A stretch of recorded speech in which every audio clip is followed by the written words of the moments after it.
Power GM7090 దీంట్లో వచ్చి oil మనకి 100 ml పడుతుంది. ఆయిల్ అనేది ఈ క్యాప్ తీస్తే ఇక్కడ నుంచి ఆయిల్ వేసుకోవాలా, ఆయిల్ తీయాలన్నా ఇదే క్యాపే, ఆయిల్ వేయాలన్నా ఆయిల్ తీయాలన్నా ఇదే క్యాపే. మనకి ఆయిల్ వచ్చి హోండాది ఒరిజినల్ 10W30 ఇది వచ్చి మనకి దీంట్లో 100 ml పడుతుంది, అంటే మన టీ గ్లాస్ అంతా పడుతుంది.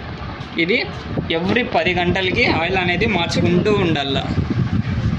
ఆయిల్ గేజ్ అనేది కరెక్ట్గా ఈ లాస్ట్ డై వరకు ఉండాల.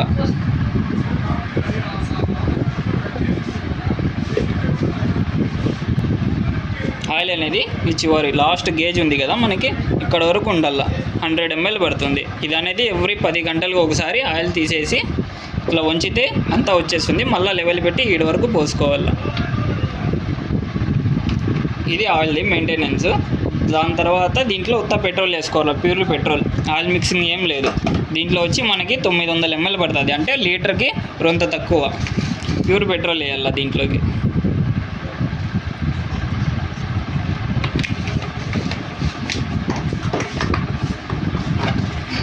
ప్యూర్ పెట్రోల్ వేసి ఇక్కడ అనేది పెట్రోల్ది పంపింగ్ది ఉంటుంది, ఇది అనేది ప్రెస్ చేయాలి ఇట్లా 3 times.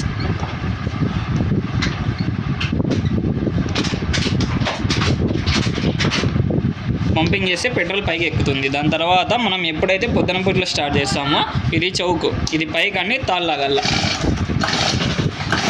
స్టార్ట్ అయితేనే కిందికి అనేళ్ళ.